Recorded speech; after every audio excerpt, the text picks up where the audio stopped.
नमस्कार दोस्तों, स्वागत है आप लोगों का हमारे इस यूट्यूब चैनल पे। आइए हम जल्दी से एक बार निफ्टी की एनालिसिस देखते हैं। हमने प्रीवियस वीडियो में क्या एनालिसिस किया था, सबसे पहले हम उस पर एक बार जल्दी से डिस्कस कर लेते हैं। हमारी ये एनालिसिस थी, हमने दो कंडीशन वहाँ पे बताया था कि मार्केट यदि फ्लैट ओपन होती है और किसी भी टाइम फ्लैट ओपन होने के बाद यदि प्रीवियस डे हाई को ब्रेक करती है, यानी कि प्रीवियस डे हाई था 26,340, यदि प्रीवियस डे हाई को ब्रेक करता है तो हम कॉल की डायरेक्शन में जाएंगे। और दूसरा था कि यदि मार्केट फ्लैट ओपन होने के बाद नीचे की तरफ फॉल होती है या गैप डाउन ओपन होती है और कभी भी इस ट्रेंड लाइन के आसपास मार्केट मिलती है, इस ट्रेंड लाइन तक हमारी कॉल में अपॉर्चुनिटी देखना है, तो उस डिप में हम कॉल में अपॉर्चुनिटी देखेंगे यदि कोई भी पॉजिटिव कैंडल बनती हुई दिखती है तो। हालांकि मार्केट आप देख सकते हैं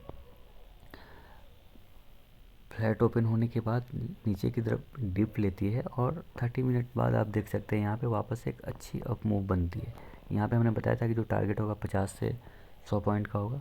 यहाँ से एक अच्छी तेज़ी देखने को मिली और लोग कहीं ना कहीं 70 to 75 पॉइंट का अप मूव यहाँ पे आई और वापस प्रीवियस डे हाई के पास आने के बाद मार्केट कहीं ना कहीं यहाँ से एक रेजिस्टेंस फेस करता है। आप देख सकते हैं यदि आप यहाँ पे देखेंगे तो कैंडल बिल्कुल वहाँ पे रिजेक्शन दिखा रहा है और एक भी कैंडल यहाँ इसके ऊपर, इस ट्रेंड लाइन के ऊपर क्लोज नहीं हो पाया।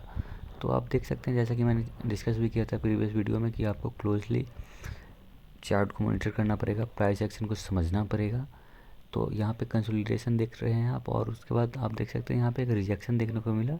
वापस थोड़ी देर कंसोलिडेशन के बाद फॉलो अप कैंडल बन के यहाँ पे एक अच्छी गिरावट देखने को मिली। तो इसलिए हमने एडवाइस भी किया था कि क्वांटिटी बिल्कुल कम रखे।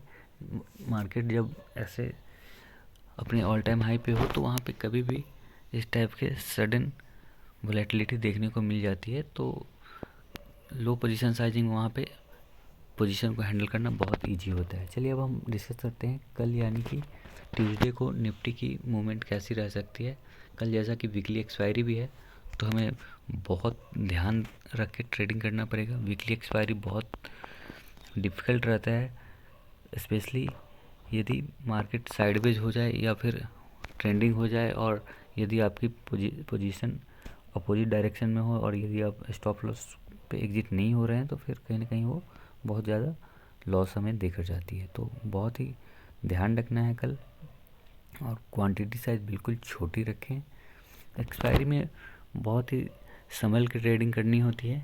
तो आपका ये मोटिव होना चाहिए कि एक्सपायरी डे में बिल्कुल आपको एक्टिवली चार्ट को मॉनिटर करना है और पोजीशन साइजिंग बिल्कुल आपको कंट्रोल में रखना है, खुद को कंट्रोल में रखना है, ट्रेडिंग डिसिप्लिन को स्ट्रिक्टली फॉलो करना है।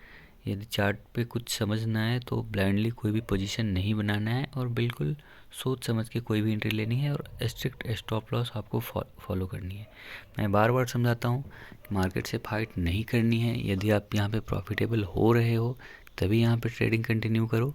यदि आप प्रॉफिटेबल यहाँ नहीं हो रहे हो तो बिल्कुल आप यहाँ पे फाइट मत करो ऑप्शंस ट्रेडिंग में। यदि प्रॉफिटेबल नहीं हो रहे हो तो आप मार्केट से एग्जिट हो जाओ। और यदि आप सक्सेस हो यहाँ पे तो फिर बिना किसी गलती के स्ट्रिक्टली आप अपने ट्रेडिंग डिसिप्लिन को फॉलो करते हुए यहाँ पे आप ट्रेडिंग कंटिन्यू रखो, बट आपको यहाँ पे ज़्यादा ध्यान रखने की ज़रूरत है। चलिए अब हम डिस्कस करते हैं कल की एक्सपायरी के लिए कि मार्केट को हम किस तरफ देख सकते हैं। तो सबसे पहले आज का जो हाई है हम वहाँ पे एक ट्रेंड लाइन ड्रॉ करेंगे। ये 25,355 से 25,360 के आसपास आ रहा है। तो यहाँ पे एक हमारा ट्रेंड लाइन रहेगा। जो हमारा दूसरा ट्रेंड लाइन रहेगा वो जो इसका नियर वाइज सपोर्ट जोन जो आ रहा है हम वहाँ पे ड्रॉ करेंगे। नियर वाइज सपोर्ट जोन कहीं ना कहीं स्ट्रॉन्ग सपोर्ट जोन जो हमारा है वो ये रहेगा 26,125। उसके बाद फर्दर एक ये रहेगा यहाँ 26,150 के आसपास। हाँ, ये तीन हमारा कल के लिए ट्रेंड लाइन रहेगा चार्ट पे और हमें एक्टिवली वॉच करना पड़ेगा। सपोज़ मार्केट कहीं ना कहीं यदि हमें अपॉर्चुनिटी जो देखनी है हमें क्लोजली देखना होगा कल चार्ट को और बहुत ही बारीकी से आपको मॉनिटर करना होगा कि चार्ट क्या बता रही है। तो सबसे हमारे लिए बेस्ट मार्केट ये होगा यदि मार्केट गैप अप ओपन हो और गैप अप ओपन होने के बाद यहाँ से इस पॉइंट से एक रिजेक्शन दिखाए। तो यदि मार्केट कल गैप अप ओपनिंग देती है तो हमें देखना होगा यदि गैप अप ओपन होने के बाद मार्केट यदि 26,360 के पास रिजेक्शन दिखा रही है, यानी कि 26,360 से एक निगेटिव कैंडल फॉर्म कर रही है 5 मिनट के टाइम फ्रेम पे, तो हम फर्दर वहाँ पे छोटे से एसएल के साथ सिर्फ 15 पॉइंट का हम एसएल रखेंगे। यानी कि ये जो आपका ट्रेंड लाइन दिख रहा है डे हाई के पास 26,360 के पास, हम यदि मार्केट इसके जस्ट नीचे यानी कि 26,350 के पास या 26,340 के पास ओपन हो तो ये 26,360 के जस्ट थोड़ा से ऊपर हम 26,370 का स्टॉप लॉस लेके यहाँ पे हम एक पुट की पोजीशन ट्राई कर सकते हैं। आपको बहुत ही ध्यान रखना है कि मार्केट वहाँ पे निगेटिव कैंडल दिखाए, तब ऐसा नहीं हो कि मार्केट गैप अप ओपन हो और नेक्स्ट कैंडल पे ग्रीन बन रहा हो और आप वहाँ पे पुट का पोजीशन ले रहे हो। ऐसा नहीं करना है, आपको देखना है चार्ट पे 5 मिनट के टाइम फ्रेम पे कि वहाँ पे कोई निगेटिव कैंडल फॉर्म होनी चाहिए। जैसे ही निगेटिव कैंडल फॉर्म हो वहाँ पे आप स्ट्रिक्ट एसएल 15 पॉइंट का लेके 26,370 375 का लेके आप वहाँ पे एक पुट पोजीशन ट्राई कर सकते हैं। जो हमारा फर्दर टारगेट होगा ये वो आज का जो डे लो है वहाँ तक हो सकता है, यानी कि 26,210 तक हम पहले गिरावट देख सकते हैं। उसके बाद जो है सॉरी उसके बाद फिर से हमें देखना होगा कि मार्केट वहाँ पे सस्टेन हो रहा है या फिर वहाँ पे भी मार्केट और नेगेटिव कैंडल बना रहा है, ये चीज़ हमें देखना होगा। तो यहाँ से रिजेक्शन लेती है तो आपका पोजीशन यहाँ तक बुक हो जाना चाहिए। 100 पॉइंट बहुत ज़्यादा होता है ऑप्शंस में, और आपको विशेष ध्यान रखना है, ट्राई करें कि आप नेक्स्ट वीक के एक्सपायरी में ट्रेडिंग करने का, क्योंकि करंट एक्सपायरी में प्रीमियम डिके ज़्यादा देखने को मिल सकता है। तो आप नेक्स्ट वीक के एक्सपायरी में अपना पोजीशन प्लान कर सकते हैं। फर्दर यदि ये हमने एक सिनेरियो पे डिस्कस कर लिया कि जब ये गैप अप ओपन होगी तो हमारा प्लान ऑफ एक्शन क्या होगा।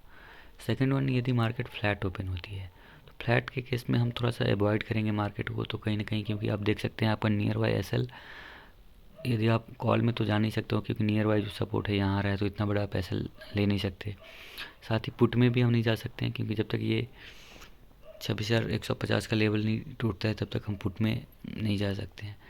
तो फ्लैट का मार्केट में हम अवॉइड करेंगे और 1 से 2 घंटे तक मार्केट को ऑब्जर्व करेंगे। कोई रेंज बनता है तो फिर उस रेंज के ब्रेकआउट या ब्रेकडाउन पे हम अपना पोजीशन प्लान करेंगे।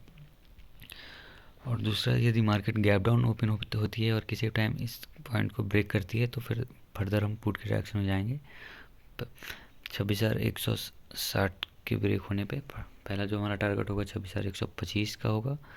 अगर इस पॉइंट को भी ब्रेक करती है तो फिर हम कहीं ना कहीं इससे भी नीचे मार्केट को देख सकते हैं, जो कहीं ना कहीं फिर से हम इस लेवल तक हम आ सकते हैं, यानी कि 26,050 और फिर 26,000 के लेवल तक भी आ सकते हैं। तो क्लोजली आपको ध्यान रखना होगा चार्ट पे कि मार्केट ओपनिंग कहाँ देती है। कल के लिए क्वांटिटी साइज को बहुत ही कंट्रोल में रखें, स्टॉप लॉस को स्ट्रिक्टली फॉलो करें, और यदि आपको चार्ट बिल्कुल समझ नहीं आ रहा हो तो फिर अवॉइड करें, ब्लाइंडली कोई भी पोजीशन ना बनाएं। जो भी आपका प्लान ऑफ एक्शन है अकॉर्डिंगली आप पोजीशन प्लान करें। वीडियो अच्छा लगे तो आप हमारे वीडियो को लाइक करें, कमेंट करके आप हमें बता सकते हैं कि हमारी वीडियो कैसे लगी या फिर आपका क्या दिक्कतों का सामना करना पड़ता है ऑप्शन ट्रेडिंग में। आप हमें कमेंट करके बताएं, उन चीज़ों को हम अपकमिंग वीडियो में कवर करेंगे। और हमारे चैनल को सब्सक्राइब करें। Thank you.